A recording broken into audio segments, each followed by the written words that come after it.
Muy bien, vamos a continuar entonces con esta serie que hemos iniciado del libro de los Proverbios.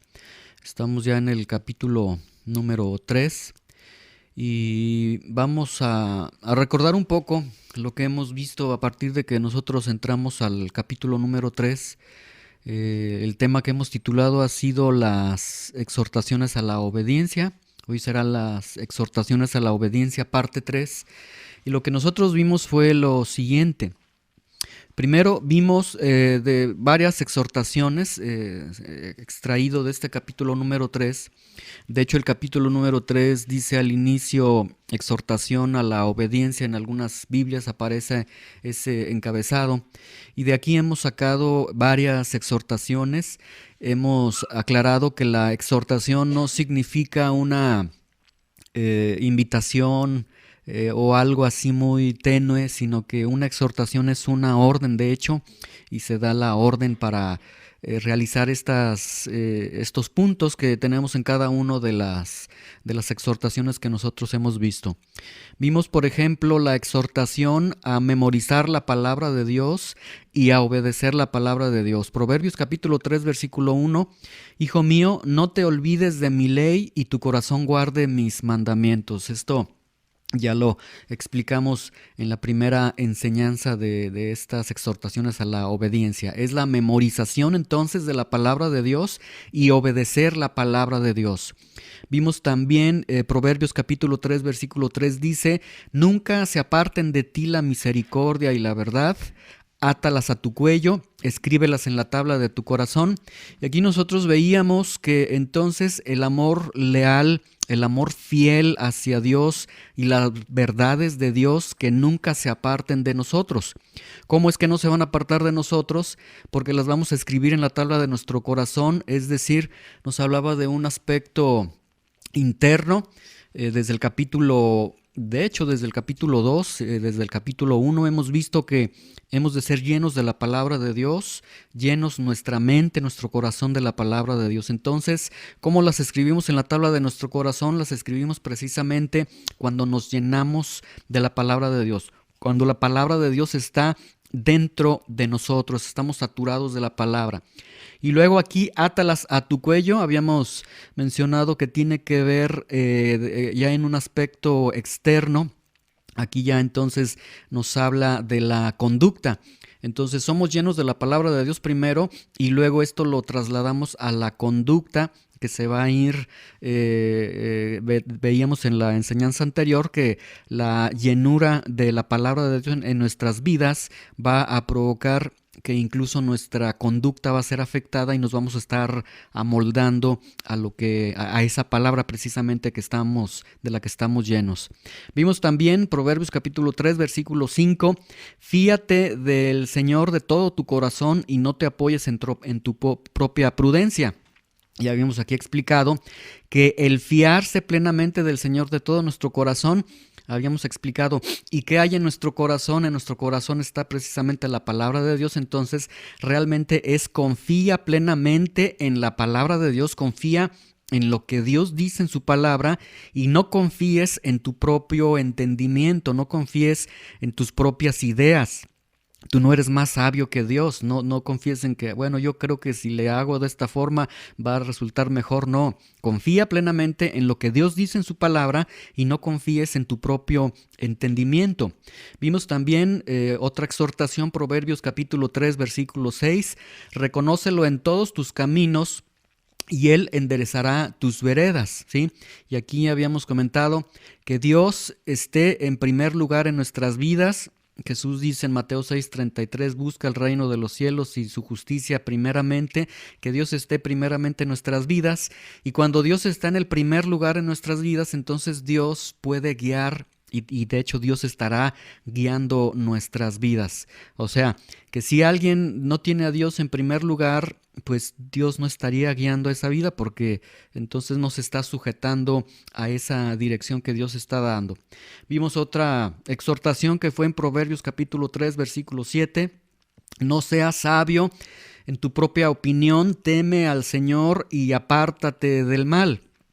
Y esto, explicábamos también en la enseñanza anterior, no seas sabio en tu propio parecer, no seas sabio en tu propio entendimiento, en tu propio juicio, sino que más bien seas sabio en la sabiduría de Dios. Y la sabiduría de Dios es temer al Señor y apartarse del mal. Vimos también otra exhortación: honra al Señor con tus bienes y con las primicias de todos tus frutos. Aquí habíamos explicado que debemos de honrar al Señor porque Dios es Dios, y una de las formas de honrarlo es a través de los recursos económicos. Y explicábamos que esto implica entonces dar a Dios lo primero y lo mejor que nosotros recibimos, ¿sí? Es decir, de un pago que nos hacen, de nuestra quincena, de nuestro pago semanal, etcétera, de algún ingreso que nosotros tenemos, apartar al Señor, apartarle lo mejor a Dios y darle de lo primero que nosotros recibimos, darle a Él. Y esta ofrenda que nosotros explicábamos, este dar que realmente represente una bendición, que también hacíamos la mención de que la ofrenda es para las necesidades de los santos, de acuerdo a lo que Pablo establece, y para también honrar a aquellos que trabajan en el ministerio de la predicación de la palabra, aquellos que están presidiendo. Entonces, hasta aquí tiene estos alcances el honrar al Señor con nuestros bienes y con las primicias de todos nuestros frutos, ¿sí? Muy bien. Y luego veíamos la última exhortación que vimos en la enseñanza anterior, Proverbios capítulo 3, versículo 11. No menosprecies, hijo mío, el castigo del Señor, ni te fatigues de su corrección. Y explicábamos aquí que este castigo es instrucción, es educación, es formación que Dios hace. A veces nosotros entendemos mal la palabra castigo porque la asociamos con ira, con un castigo desmedido, aplicado injustamente por padres que son imperfectos. Pero en su acepción original hebrea, castigo tiene que ver con la instrucción, que lleva desde la instrucción palabras, confrontaciones, reprimendas y castigo también, literalmente. Entonces esto está implicando ser educados para pasar la eternidad con Dios, como habíamos también mencionado, y no rechazar la educación de Dios y el castigo de Dios, que se funda precisamente en su amor y no en su ira. Entonces Dios quiere educarnos a nosotros. También explicábamos que esta educación es una educación en la que Dios confronta, en la que Dios va a cerrar puertas, en la que Dios parece ser que te va a estar contradiciendo en los caminos que nosotros estemos escogiendo, porque Él quiere formarnos, quiere que participemos de su santidad, dice el libro de Hebreos. Y entonces entender que todo lo que Dios permite en nuestras vidas, todo aquello que nos cause dolor, porque la disciplina, dice también el libro de Hebreos, no hay disciplina que en lo presente parezca ser causa de gozo, sino realmente de tristeza. Pero realmente la instrucción, la educación, el castigo de Dios se funda en el amor de Dios, no en la ira de Dios. Dios no quiere destruirnos, lo que realmente quiere formarnos, ¿sí? Muy bien. Hoy vamos a leer Proverbios capítulo 3, desde el versículo 13 al 35. Si quieren ir abriendo sus Biblias, o bien pueden aquí en la pantalla ver los versículos que van a estar apareciendo. Y el tema que tenemos es exhortaciones a la obediencia, parte número 3. Proverbios capítulo 3, ahora a partir del versículo 13 hasta el 35 vamos a terminar ya este tercer capítulo, y vamos a terminar con estas exhortaciones a la obediencia. Vamos a orar y pedir que el Señor nos pueda hablar, para que no solamente estemos escuchando, sino que realmente pongamos en obra lo que estamos aprendiendo. Señor, te damos gracias en esta mañana por tu misericordia, por tu fidelidad, por tu amor, por la oportunidad que nos das, Señor, de expresar nuestra alabanza, nuestra gratitud a ti. Señor, te honramos, te bendecimos, te damos toda gloria, todo honor, todo poder, toda sabiduría, Señor, es para ti, Señor, es de ti, Señor. Bendito sea tu nombre. Ahora que vamos a la palabra, Señor, queremos pedirte que nos ayudes a disponer nuestras vidas, nuestro entendimiento, Señor, a no distraernos, y te rogamos que nos ilumines a través de tu Espíritu Santo. esta sabiduría que estamos estudiando, que estamos escudriñando en este libro de Proverbios, que es sabiduría tuya, sabiduría divina. Señor, impártenos de tu sabiduría, Señor, háblanos, ayúdanos a trazar adecuadamente tu palabra y que podamos ser bendecidos por tu palabra. Toma estos próximos minutos en tus manos, en el nombre de Jesús. Amén. Muy bien, vamos entonces a comenzar. No vamos a darle lectura desde el versículo 13 al 35 porque son varios versículos, y vamos a comenzar con cada uno de estos versículos.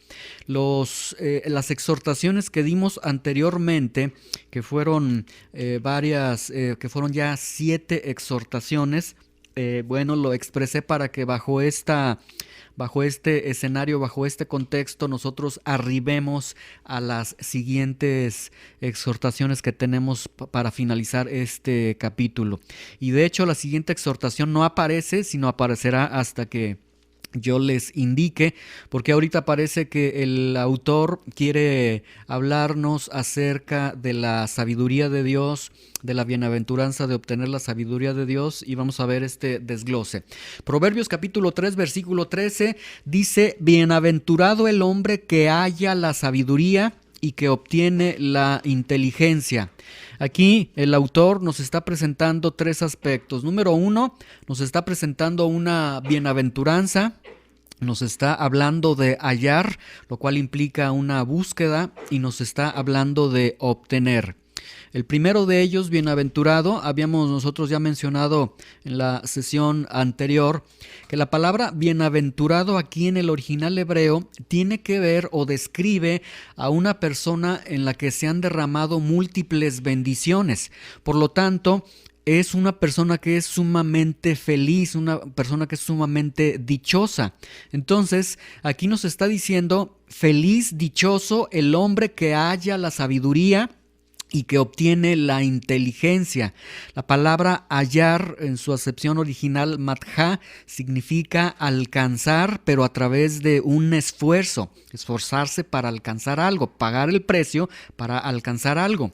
Y la palabra obtener también en su acepción original hebrea tiene la idea de sacar metales, o sea, tiene la idea de realizar un trabajo de minero, un trabajo fuerte, un trabajo desgastante para sacar metales preciosos. Entonces, estas acciones que nosotros tenemos aquí en este primer versículo, hallar y obtener, son acciones que implican el esfuerzo, que implican el sacrificio, que implican el trabajo, el esmero, etcétera, y son acciones que solamente van a ser realizadas si aquello que se está buscando realmente se precia de ser valioso. Si no tiene valor, si consideramos que no tiene valor la sabiduría, que no tiene valor la inteligencia, entonces ni siquiera vamos a estar hallando, ni siquiera vamos a estar obteniendo, porque pues como no me interesa, como es algo que para mí no es preciado, no me voy a esforzar para alcanzarlo, ni voy a estar haciendo la labor de un minero para estar escarbando la tierra, esforzándome para sacar algún metal precioso. Entonces, el primer punto que nosotros necesitamos entender es que tiene que ver con que se valora, se precia aquello que se está buscando. Colosenses capítulo 2, versículo 3, el apóstol Pablo ya nos había mencionado que en Cristo están escondidos todos los tesoros de la sabiduría y del conocimiento. Y esto es muy interesante ver que el apóstol Pablo presenta que los tesoros de la sabiduría que están en la persona de Cristo no están a la disposición de cualquier persona y no están a la disposición de una manera tan liviana o tan sencilla, sino que se encuentran escondidos en Cristo, lo que está implicando entonces un trabajo para buscar esos tesoros, un esfuerzo para buscar esos tesoros, y obviamente se esforzarán, buscarán esos tesoros quienes precien esos tesoros de la sabiduría de Dios que están en Cristo como algo precioso, como algo preciado. Si alguien dice, no, a mí no me interesa lo que Dios quiera decirme a mi vida, pues realmente se permanecerán cerrados los tesoros de la sabiduría y del conocimiento en Cristo. Ahora, Mateo capítulo 7, versículo 13 y 14, aquí el Señor Jesucristo hace la mención de 2 puertas y de 2 caminos. un camino que es angosto, una puerta que es estrecha y una puerta que es estrecha y un camino que es angosto. Ahora, quiero que vean aquí lo que Jesús está diciendo. Vean el versículo 14, Mateo 7:14. Porque estrecha es la puerta. Jesús está hablando de una puerta que es estrecha. Estrecha significa que es chiquita, que de hecho en el entendido griego nos habla de una puerta en la que incluso hay que casi acostarse y pasar acostado para poder entrar por esa puerta, porque es tan pequeña, es tan estrecha que no cabría uno caminando. Y después nos dice que el camino es angosto. Entonces tenemos una puerta estrecha y un camino angosto, y esta puerta estrecha y este camino angosto pues son la razón de que pocos son los que la hallan. Pero hallan, de acuerdo a Proverbios capítulo 3, versículo 13 que estamos leyendo, que la hallan no es hallar por suerte, no es un hallar de, iba caminando, ya encontré esa puerta estrecha, ese camino angosto, sino que los que lo hallan tiene que ver precisamente con aquellos, como dice Proverbios 3:13, aquellos que se esfuerzan para arribar a la sabiduría, aquellos que hacen un gran esfuerzo como si estuvieran sacando metales de la tierra de una mina y para obtener la inteligencia. Entonces, estos pocos que la hallan realmente nos está hablando de que son pocos los que se esfuerzan por entrar por esa puerta estrecha y por seguir caminando en ese camino angosto, ¿sí? Ahora, quiero que vean que pese a que Jesús está aclarando, cuando nosotros vimos nuestro discipulado, nosotros veíamos un tema del costo del discipulado, y ustedes recordarán que en ese tema del discipulado veíamos que el Señor Jesucristo establece el costo, y el costo es que tienes que negar a ti mismo, que tienes que amar al Señor por sobre tus posesiones, por sobre tu familia, por sobre tus intereses, etcétera, etcétera. Y aquí entonces el Señor Jesucristo, a pesar de que está diciendo que la puerta es estrecha y que el camino es angosto, es decir, Jesús nunca miente en el camino hacia Él, en el caminar de Él, y a pesar de que dice pocos son los que se esfuerzan para entrar por esta puerta y por este camino, Jesús está diciendo debes de entrar por la puerta estrecha. O sea, a pesar de que el camino con Cristo sí es difícil, es pesado, hay que renunciar a la carne todos los días, hay que negarse, etcétera, Jesús está diciendo de cualquier forma, la orden que yo les doy como discípulos míos es que ustedes tienen que entrar por la puerta estrecha, ¿sí? Ahora, ¿quién es la puerta? ¿Quién es el camino? Juan 14:6, Jesús dijo, yo soy el camino. Entonces, ¿quién es esa puerta estrecha? ¿Quién es ese camino estrecho? Es Jesús mismo. ¿Quién es la puerta? Juan 10:9, Jesús dijo, yo soy la puerta. ¿Quién es esa puerta estrecha? Jesús mismo. Entonces, aquí la realidad que nosotros tenemos es que solamente existe un camino. Ese camino que va en dirección a Dios, ese camino tiene la característica de que es un camino estrecho, difícil, complicado, que aquellos que no se esfuerzan no lo van a transitar. Es un camino que pocos hallan, que pocos se esfuerzan para entrar por él, y es un camino en el que pocos pasan por ahí. Sin embargo, a pesar de que tiene estas características, este camino, en Lucas 13:24 Jesús ordena y dice, esfuércense a entrar por la puerta angosta, entendiéndose también por el camino angosto. Y la palabra que Jesús utilizó en esforzarse es la palabra agonizomai, el griego agonizomai, que de ahí se deriva la palabra agonizar. Entonces lo que Jesús está diciendo es agonicen.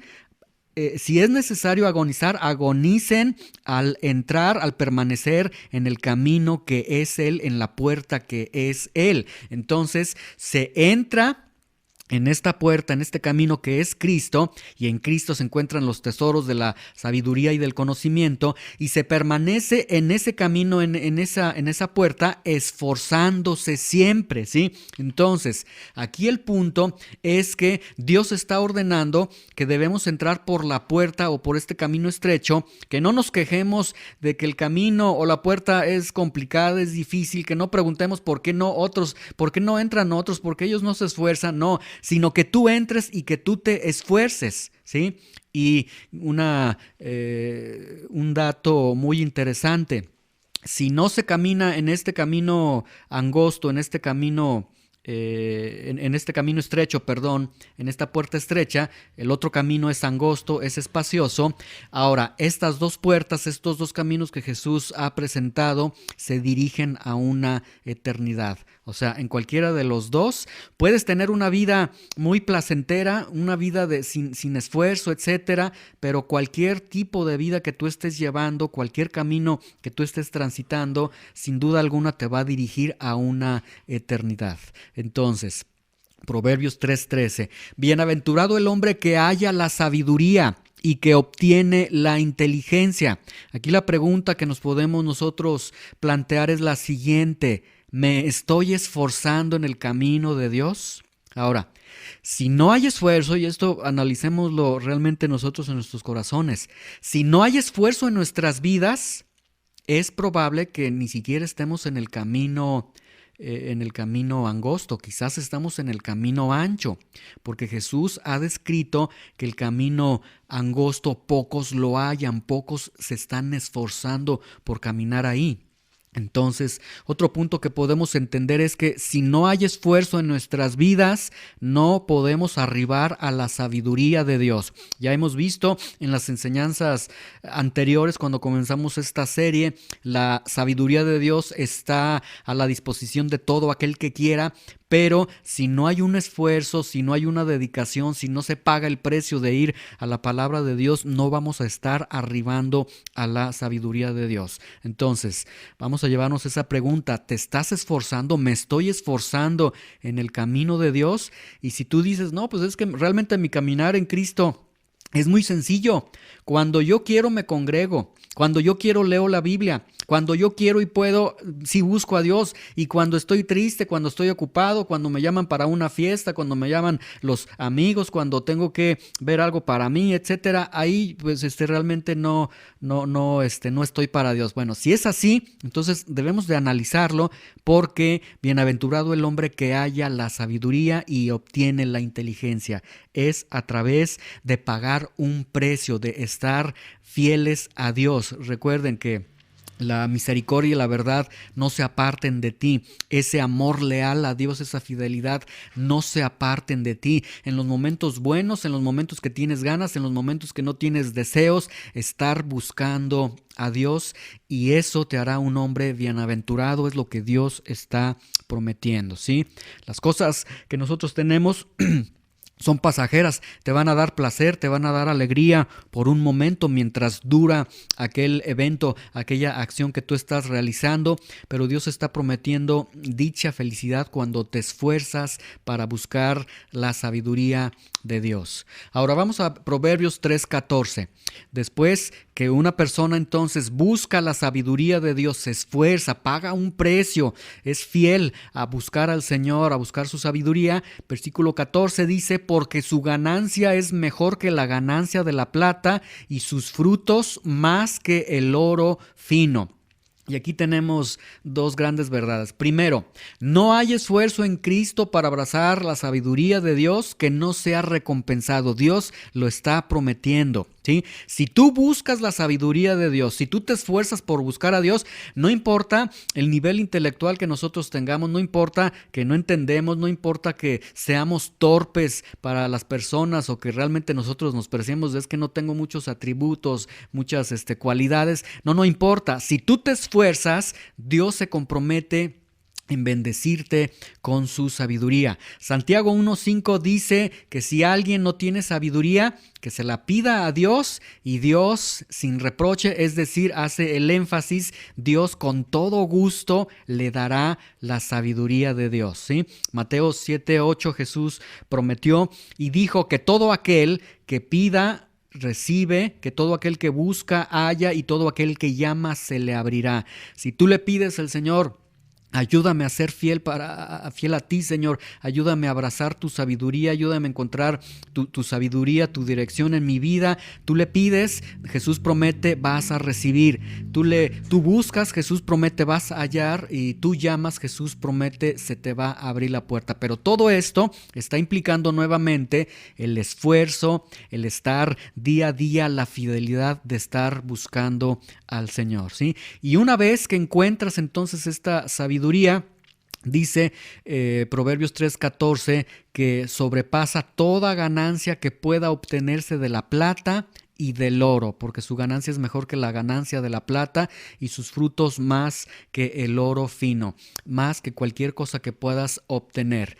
Versículo 15 dice: más preciosa es que las piedras preciosas, y todo lo que puedas desear no se puede comparar a ella. Y aquí entonces el Señor está colocando su sabiduría como más preciosa que lo más precioso que puedas tú tener en tu vida. Piensa por un momento cuál es lo más precioso que valoras tú en tu vida. Bueno, la sabiduría de Dios es más preciosa que lo más precioso que tú puedes considerar en esta tierra, más precioso que lo mejor que tú puedas desear. A veces deseamos una buena posición, un buen trabajo, quitar nuestros problemas, etcétera. Bueno, Dios está diciendo: esto es más precioso que lo que puedas desear, y nada se puede comparar a la sabiduría de Dios. Nada absolutamente sobrepasa lo más preciado, lo más hermoso, lo más valioso. Versículo 16 dice: largura de días está en su mano derecha, en su izquierda riquezas y honra. ¿Y esto qué significa? Bueno, esto nos habla, esta largura de días nos habla de las bendiciones que Dios da a través de Cristo, la vida eterna y las bendiciones espirituales que Dios nos da en Cristo. Efesios 1:3 dice: bendito sea el Dios y Padre de nuestro Señor Jesucristo, que nos bendijo con toda bendición espiritual en los lugares celestiales en Cristo. Ahí está, en Cristo tenemos en su mano izquierda riquezas y honra, toda bendición espiritual que Dios nos ha dado. Proverbios 3:17 después dice: sus caminos son caminos deleitosos, y todas sus veredas son veredas de paz, todas sus veredas son paz. Entonces vimos que el caminar en Cristo sí requiere esfuerzo, pero este esfuerzo es un esfuerzo que se va a tornar un esfuerzo deleitoso, porque el caminar con Cristo te estará deleitando cada vez que estés adentrándote en las riquezas de Cristo. Y sus caminos, sus veredas, es decir, su voluntad señalada, sus caminos que Él está señalando, son paz. Y la palabra paz del hebreo shalom significa son bienestar y seguridad. Entonces Dios está prometiendo que cuando nosotros le ponemos en primer lugar, abrazamos su sabiduría, los caminos, el caminar con Él se va a tornar un camino deleitoso y un camino de bienestar y de seguridad, porque Él nos está marcando los parámetros de nuestros caminos.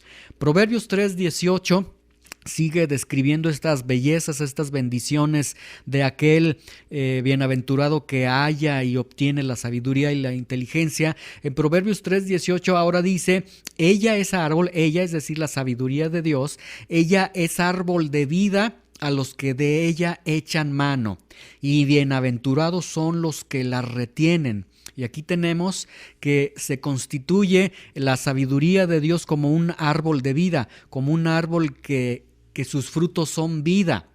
Pero aquí lo importante que quiero resaltar en este versículo es que dice: los que de ella echan mano, es decir, como si estuviera hablando de que en este árbol de vida hay ciertos recursos, pero hay que esforzarse nuevamente, hay que ser activos y echar mano de esos recursos. Luego dice, bienaventurados son los que la retienen, los que permanecen, los que siguen esforzando en esa puerta estrecha, en ese camino angosto.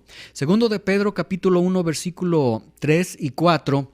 Dice, como todas las cosas que pertenecen a la vida y a la piedad nos han sido dadas por su divino poder, mediante el conocimiento de aquel que nos llamó por su gloria y excelencia, por medio de las cuales nos ha dado preciosas y grandísimas promesas, para que por ellas llegáramos a ser participantes de la naturaleza divina, habiendo huido de la corrupción que hay en el mundo a causa de la concupiscencia. Y aquí tenemos entonces que Dios está diciendo que todas las cosas que pertenecen a la vida y a la piedad nos han sido entregadas a nosotros por medio del poder divino de Dios, por medio del poder de Dios. Ahora, ¿qué son todas estas cosas? Todas las cosas que son necesarias y que pertenecen a la vida. Aquí no nos está hablando de la vida física, de la vida natural, sino que en el original nos habla del Zoe, de la vida regenerada, de la nueva vida, y la piedad nos habla de la vida santa, de la vida que se da después de que nosotros hemos sido regenerados, que hemos nacido de nuevo. Y entonces aquí Dios está prometiendo, Dios promete, de hecho el orden de Dios es que Dios primero da vida y luego nos da el poder para vivir la vida santa, la vida piadosa delante de Él. Y entonces aquí vemos que Dios está diciendo que todas las cosas que pertenecen, que todos los recursos para la vida y para la piedad te han sido dadas por su divino poder. Es decir, Dios te ha resucitado a través de Cristo Jesús en la regeneración, en el nuevo nacimiento. Dios te ha dado una nueva vida y Dios no nada más te da esa vida y te dice ahora arréglatela a saber cómo puedes vivir para mí, sino que Él te da todos los recursos necesarios para que tú vivas la vida santa, la vida piadosa delante de Él. Ahora, este echar mano, aquí quiero hacer esta conexión, dice Proverbios, ella es árbol de vida a los que de ella echan mano. ¿Cómo vamos a echar mano de ella? Bueno, Proverbios 2, segundo de Pedro, 1:3 dice que todas estas cosas que pertenecen a la vida y a la piedad nos han sido dadas por su divino poder. Y luego dice, mediante el conocimiento de aquel que nos llamó por su gloria y excelencia. ¿Cómo yo voy a echar entonces mano de ello? ¿Cómo voy a echar mano de estos regalos que Dios me ha dado para vivir esta vida santa que Dios quiere que yo viva? Echando mano de cómo Él me ha entregado estos recursos y han sido dados mediante el conocimiento de aquel que nos llamó por su gloria y excelencia. Entonces, esto significa que este echar mano no nos habla de una experiencia mística. De hecho, en la Biblia no se apoya ninguna experiencia mística, sino que nos vamos a abrazar el conocimiento del Señor. ¿Cómo echo mano yo de estos recursos, de todas las cosas que pertenecen a la vida y a la piedad? Bueno, porque voy al conocimiento de aquel que me llamó por su gloria y excelencia, en quien están escondidos todos los tesoros de la sabiduría y del conocimiento, ¿sí? Y luego, Proverbios 3, 19 y 20, ahora el autor nos va a hablar de la sabiduría, nos va a hablar de esta sabiduría de Dios y la va a trasladar de una manera muy gráfica a la misma creación, a la ciencia de Dios, a la providencia de Dios. Dice Proverbios 3, 19 y 20, el Señor con sabiduría fundó la tierra, afirmó los cielos con inteligencia. Con su ciencia los abismos fueron divididos y destilan rocío los cielos. Entonces aquí en estos versículos nosotros podemos ver la sabiduría de Dios en su creación. ¿Cómo? Porque dice funda la tierra y afirma los cielos. Vemos la sabiduría de Dios en su ciencia. ¿Cómo vemos la sabiduría de Dios en su ciencia? Porque dice abre la fuente de los abismos en el diluvio. Y vemos la sabiduría de Dios en su providencia. ¿Y cómo la vemos? Porque hace descender el agua de los océanos a las nubes y da lluvia sobre la tierra. Y detrás de todo esto de que el Señor con sabiduría fundó la tierra, afirmó los cielos con inteligencia, y con su ciencia los abismos fueron divididos y destilan rocío los cielos, detrás de todo esto se encuentra la sabiduría de Dios, se encuentra Jesús mismo como agente activo dentro de la creación, dentro de la ciencia de Dios y dentro de la providencia de Dios. Y entonces, todos estos versículos, hasta el versículo 20, el autor los está presentando para dar ya en el versículo 21 la octava exhortación que tenemos a la obediencia. Y esta octava exhortación ahora es Proverbios 3:21, Hijo mío, no se aparten estas cosas de tus ojos, guarda la ley y el consejo. Es decir, recibe la instrucción de la sabiduría de aquel que creó y de aquel que sostiene el universo.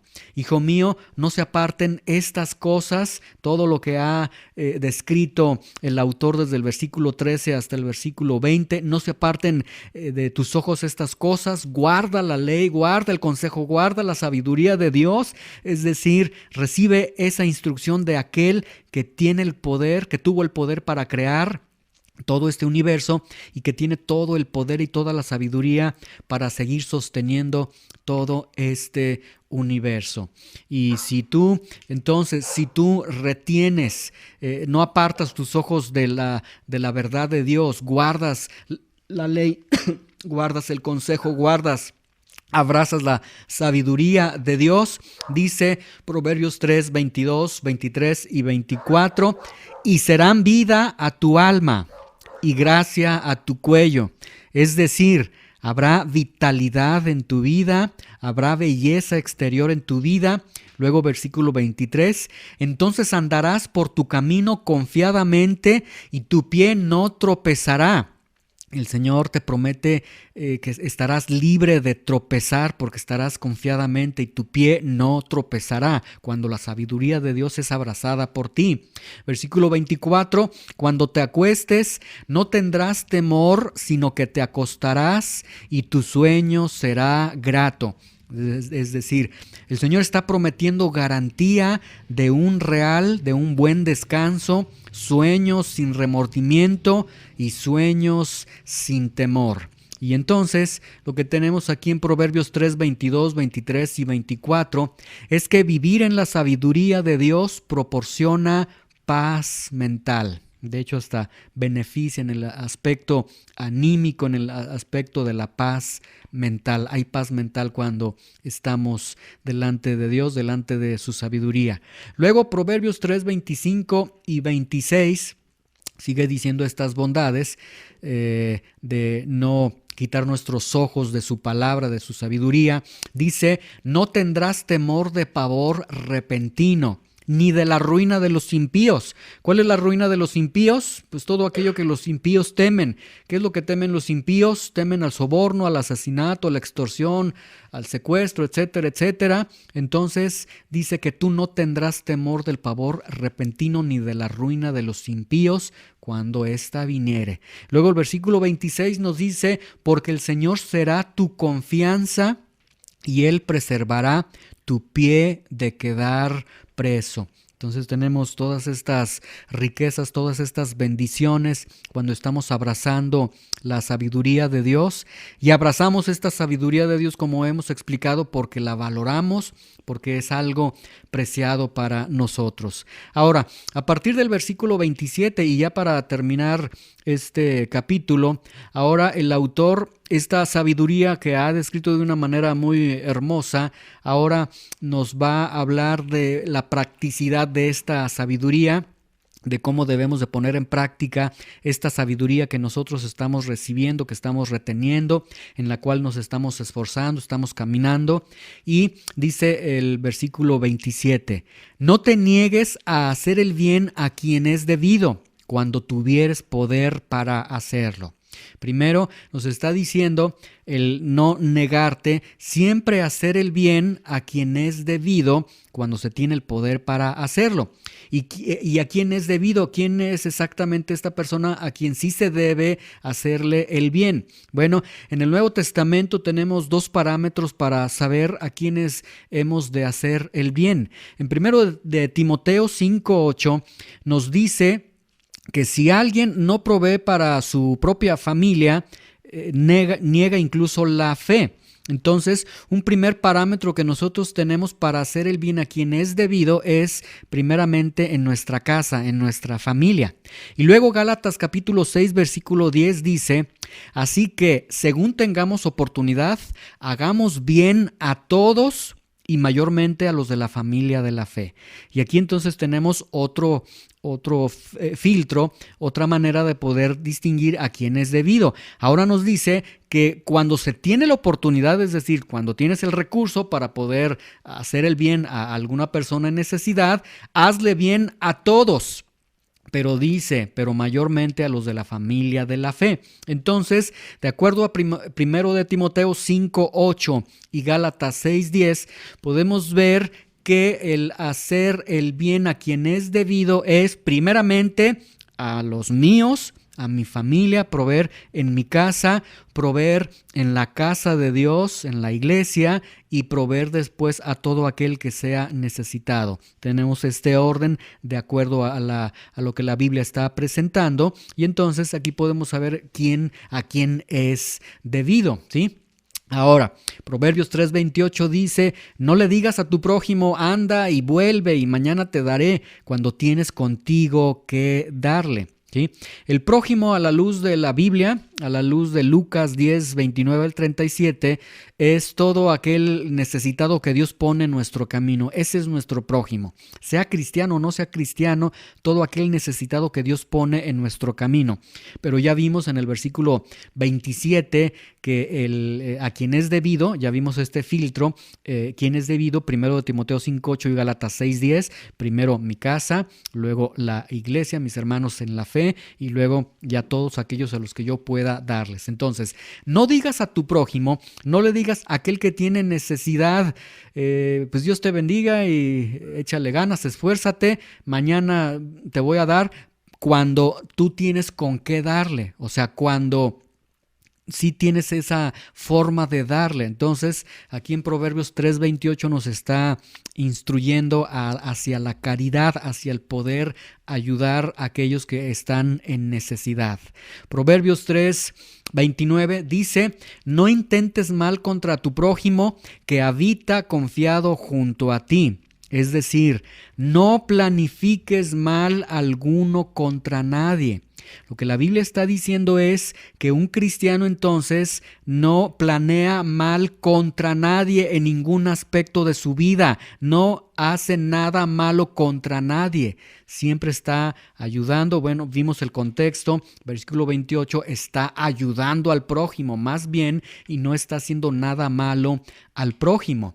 Ahora, Proverbios 3:30 y 29 dice: no tengas pleito con nadie sin razón si no te ha hecho agravio. Entonces, el versículo 29 nos dijo que no estés planeando nada malo contra tu prójimo. No pienses, esta persona me cae mal, le voy a hacer esto, lo voy a afectar. No, que ni siquiera lo estés planeando, que no intentes nada contra el prójimo. Y luego en el 30 ahora te dice: no tengas pleito con nadie sin alguna razón. Ahora, este pleito en el original hebreo puede referir a tres aspectos. Uno de estos tres aspectos puede referir el uso de las manos, es decir, golpe contra una persona, lo que sería algo totalmente aberrante ya en un cristiano, estarse a golpes con otra persona. Y peor si los dos son cristianos. Y o puede también, tiene el alcance de que se esté hablando de algún aspecto legal, un juicio. O sea, no tengas un juicio con nadie si no existe una razón. No demandes legalmente a nadie nada más porque se te ocurre demandar. O también puede implicar acusar a alguien, es decir, difamar a alguien. No acuses a nadie, no digas mentiras de alguien cuando no hay razón para ello, ¿sí? Entonces, esto es lo que nos está diciendo ya el versículo 30 y es la practicidad de esta sabiduría que nosotros estamos recibiendo.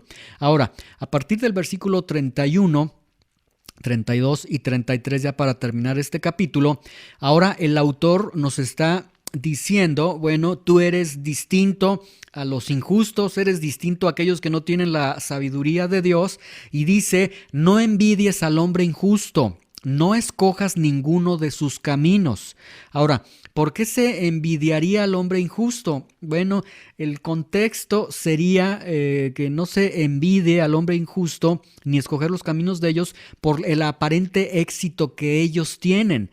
O sea, no llega un momento en el que tú digas, pues ellos ni buscan a Dios, ellos no tienen la sabiduría de Dios y veo que les va bien, tienen buen trabajo, tienen buenos recursos, comen en restaurantes, van de vacaciones, veo que disfrutan. Dios está diciendo, no los envidies, no envidies al hombre injusto, no escojas el camino de ellos, de aquellos que no tienen la sabiduría de Dios. A ti, desde el versículo 13, se te ha instado a retener, a buscar la sabiduría de Dios, a esforzarte en buscar la sabiduría de Dios, esforzarte en permanecer en la sabiduría de Dios y no estar viendo que los otros están prosperando, pero que no tienen esa sabiduría de Dios. Y en el versículo 32 y 33, Dios nos da dos razones, o Dios te da dos razones del por qué no envidies al hombre injusto, de por qué no escojas ninguno de sus caminos. Las razones es porque Dios, versículo 32, porque Dios abomina al perverso. Esa persona a la que tú estás envidiando por su trabajo, por su estatus, etcétera, pero que a los ojos de Dios es injusto y que sus caminos no son caminos de sabiduría, esa persona a los ojos de Dios es abominable, es perversa, ¿sí? Y tú estás envidiando a esa persona. Versículo 33 nos da otra razón. Porque la maldición de Dios está en la casa del impío. Entonces Dios está aclarando y está diciendo, esa prosperidad que tú ves en los injustos, ese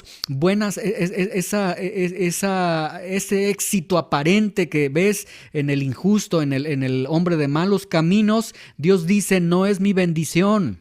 Es maldición de Dios. La maldición de Dios está en la casa del impío. Y ahora, versículo 32 y 33, las razones que Dios da para que no envidies al hombre injusto, ni escojas ninguno de sus caminos, es porque, versículo 32, porque la comunión íntima de Dios es con los justos. Ellos los verás en una posición que el mundo dice es de éxito, pero Dios dice, pero yo tengo comunión contigo. Yo sí puedo tener comunión contigo, no con ellos, y una comunión íntima. Y la otra razón, versículo 33, pero Dios bendecirá la morada de los justos. Tú tienes la bendición de Dios. A lo mejor dices, sí, pero no tengo un gran trabajo, no tengo recursos, no tengo ni para pagar la renta, pero Dios está diciendo, pero tienes mi bendición, yo voy a bendecir la morada de los justos. Y la bendición de Dios es la que enriquece y no añade tristeza con ella. Y la bendición de Dios es esos tesoros preciados que están escondidos en Cristo, los tesoros de la sabiduría y del conocimiento.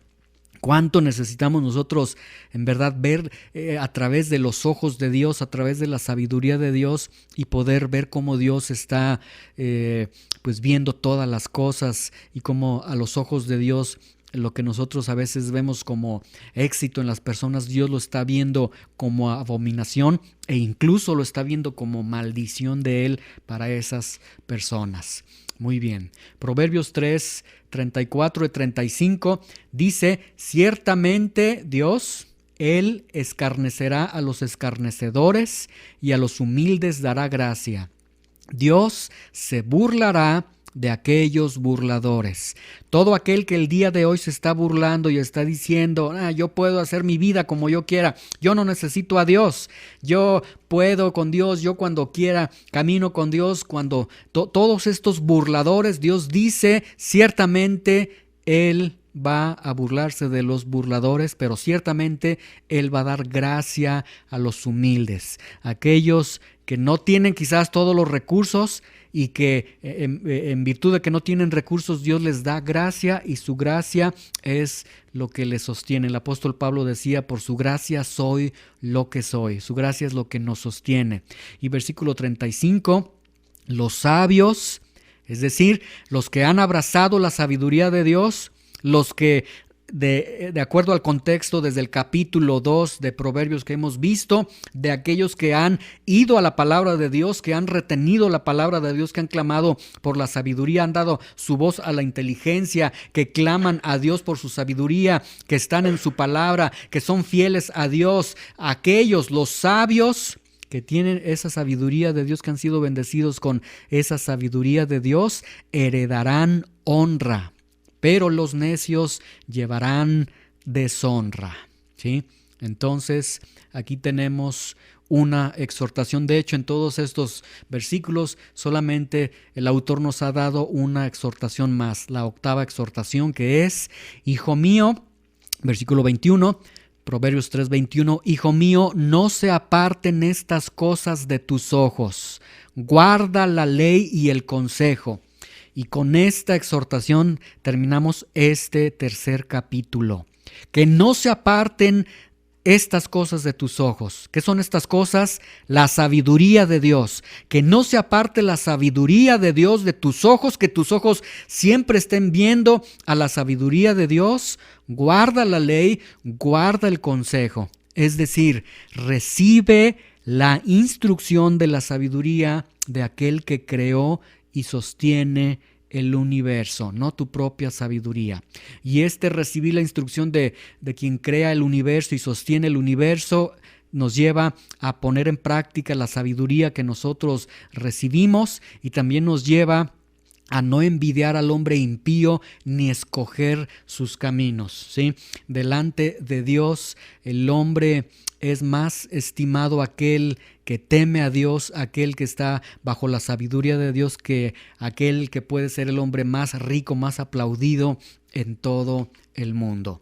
Oremos entonces, démosle gracias a Dios por esta palabra y que podamos nosotros llevar a efecto esta instrucción. Señor, te damos gracias por la oportunidad que nos has dado de concluir este capítulo 3. Estamos en el capítulo 3 y son muchas las riquezas por las cuales nos has bendecido, Señor. Esta exhortación, hijo mío, no se aparten estas cosas de tus ojos, guarda la ley y el consejo, recibe la instrucción del Dios Todopoderoso, del Dios que creó, del Dios que sostiene este universo. Señor, ayúdanos a poder abrazar esta exhortación y que cada uno de nosotros podamos decir, yo lo quiero hacer, yo quiero obedecerte, Señor. Yo quiero trabajar en mi vida para no apartar mis ojos de estas cosas, de tu sabiduría.